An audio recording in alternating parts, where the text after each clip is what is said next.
Your expectations largely determine the quality of your life in this sense, is that whatever you expect with confidence becomes your self-fulfilling prophecy. Whatever you expect with confidence becomes your own self-fulfilling prophecy. In other words, you are always telling your future by the way you talk about how you think things are going to turn out. You are like a fortune teller in your own life. And if you believe that things are going to turn out well, if you expect them to turn out well, then by gum, they do. If you believe that you're going to be popular and that people are going to buy and that you have a great product and a great company and you're going to have a great life and you're going to be accepted and well received by people, and then you act that way. So it's very, very important that you always expect the best. And this is the key. Expect the best. Expect the best. Expect the best of yourself. Expect the best of other people. But especially expect the best of people who look up to you. Interesting difference between winners and losers. Can you guess? Prior to every sales call or experience, both of them visualize and recall a memory. But winners recall their previous success experience and how happy they were about that. And non-winners recall their previous unhappy experience and how bad they felt and how depressed they felt and how unsuccessful and so on. So winners think of their past success experience and they set up a force field of energy that largely creates that experience. Sometimes when you walk into a room, if you are really up, people will turn their head. I mean, the vibrations will hit them. They'll turn their head. They'll notice that you've come into the room. So this is very much determined by the thoughts that you're thinking. We'll talk about this as we go along. So the law of attraction says you're constantly attracting into your life people, circumstances, ideas, resources in harmony with your dominant thoughts, but it is a neutral law. Nature is neutral in this sense. If you think negative thoughts and worried thoughts and anxious thoughts and angry thoughts, that's what you attract into your life. And so it's really important that you be aware of that. Sometimes just challenging one thought can transform your life.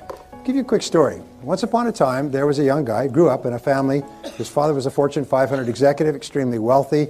This kid grew up, he had everything, he had servants, he had money, he had everything else. He grew up spoiled beyond belief. And his father was busy working and so on, but for one reason or another, he grew up and he was very spoiled. He was pushy, he was arrogant, he was rude toward the servants and toward other people, and the father realized he had raised a really spoiled, wastrel type kid because he never had to work for anything in his life. Well, the young man went off to college, completed college, reasonable grades, and then he came back and he said, "Okay, Dad, get me a job." Nice kid. The father said, "All right, I will get you a job." The father realized he'd made a mistake with his son, and he wasn't quite sure how to help him. But he got him a job with another Fortune 500 company, and the young man went to work, and after 18 months, boss called him in and said, "You're fired. We don't want you around here anymore. Your work is low level. You're not very competent. You're fired. Get out." Well, the young man was shattered. It's his first job. His friends have got jobs, friends working in large companies. He comes home. He's been fired.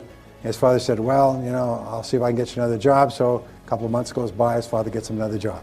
He goes and he works for 18 months at this job. This time he works really hard because he's determined not to be fired. After 18 months, boss calls him in and says, "You're fired. Get out of here. We don't want you around here. You're worthless. You're no good." Kid goes home, and this time he's in mid-20s. He's really upset and angry. His father says, "Well, let me see what I can do. I'll call around." And this time he gets him another job.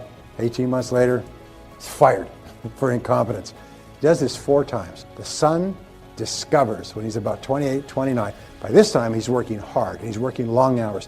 He's working himself silly so he could do a great job, so he could really work up. And he's doing a great job. He's gotten better and better, more disciplined, more focused and everything else, but fired 4 times in a row from major companies. And then he finally finds out somebody lets him slip. And he said, "Well, why am I being fired?" He said, "Well, that was the deal." He said, "What do you mean deal?" He said, "Well, the deal was I told your father I would put you on for 18 months, and he agreed as long as I would fire you at the end of 18 months. He said, "Quite honestly, you've done a fantastic job here, one of the best people we've ever seen, but that was the deal." This young man went home, and he's in his late 30s. He is so mad. He gets into a shouting contest with his father. He swears at him. He says, "That's it." He said, "I will never talk to you. I will never have anything to do with you the rest of my life." He walks out, leaves. He gets his own job this time with a Fortune 500 company, becomes a crack executive, moves up to a senior position. He's well paid, well respected. And at the age of 38, he's still mad. He's talking to his spouse or something else on what his father did all the way in his 20s. His wife said, "Honey, did you ever think that maybe your father loved you so much he was willing to put you through all of that, knowing you'd end up hating him? But he did that to make you the kind of man that you've become today." And it was just like a whack in the face, and suddenly the son realized, in all honesty, he was a jerk when he came out of school, and that now he was a successful, highly respected person, and it would never have happened in the absence of those experiences. So he went to his father. He's now 38 years old. Father's about 60-something. Went to his father and confronted him and said, "Is this true?" And he said, "Yes." He said, "I hated to do it." He said, "But I realized I made a mistake in raising you, and I had to compensate for it. I had to make you the kind of person that you could be, and that would only happen with adversity. And so I was willing to lose you in order to save you." And they embraced, and they became the best of friends for the rest of their lives. True story, by the way, true story. So my point there was what he did is from being angry to the age of 38, he changed his perspective and realized that what had happened was a good thing. What was happened was done out of love and not out of unkindness. My friend Wayne Dyer has this little one-liner. He said, "It's never too late to have a happy childhood." It's never too late to have a happy childhood. The work at the University of Pennsylvania says basically that we see the world based on what is called our interpretive style. And your interpretive style is the way you interpret things to yourself. So if you change the way you interpret things to yourself, your attitude toward everything changes. You've also heard it that the average person uses only 10% of their potential. Well, this means that there's fully 90% of your potential left untapped.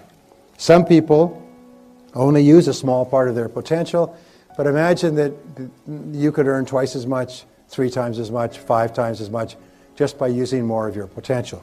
Well, according to the Stanford Brain Institute, that did some studies on this, the average person really only uses about 2% of their potential.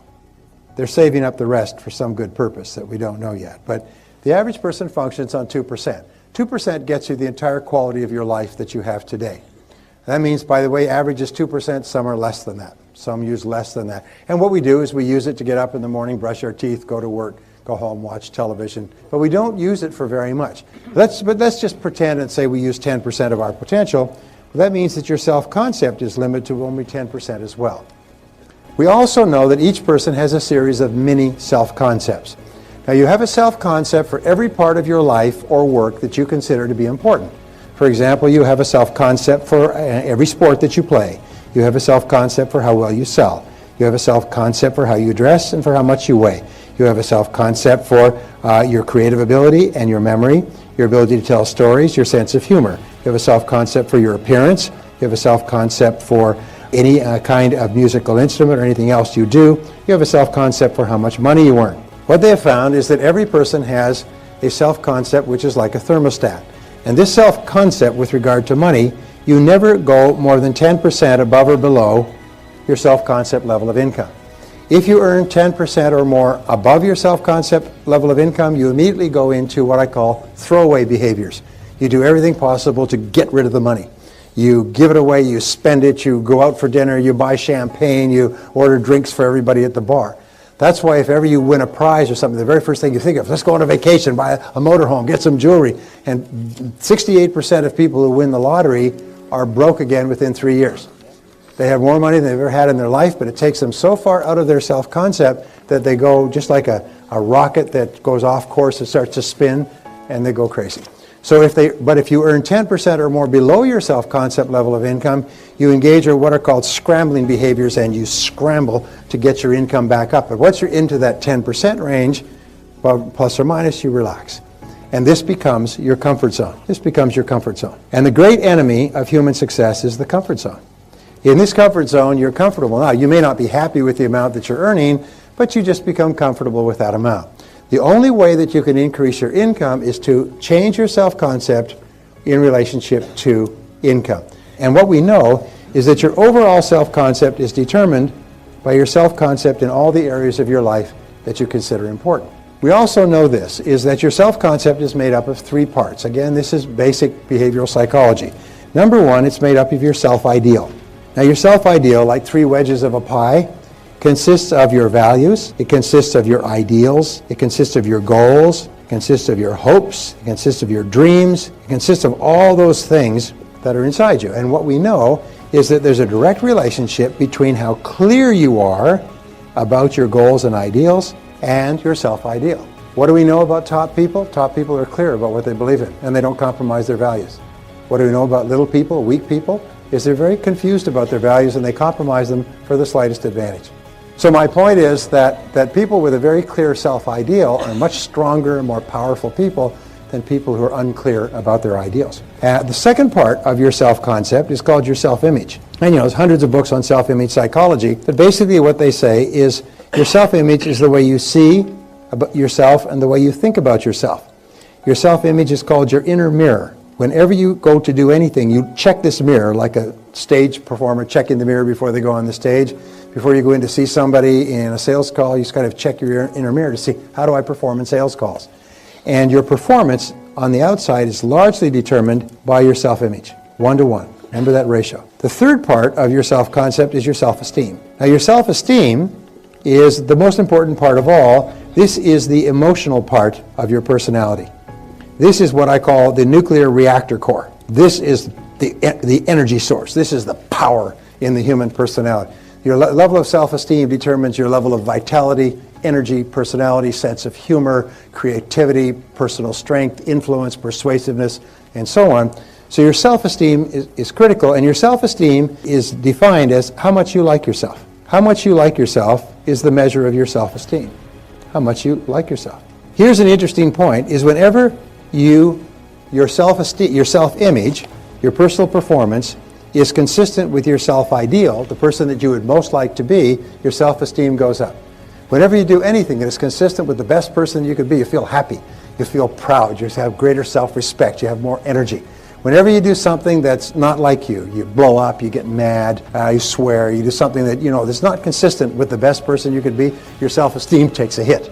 But when you start to act in a way consistent with the best that you know, your self-esteem goes up. Well, here's the most important part.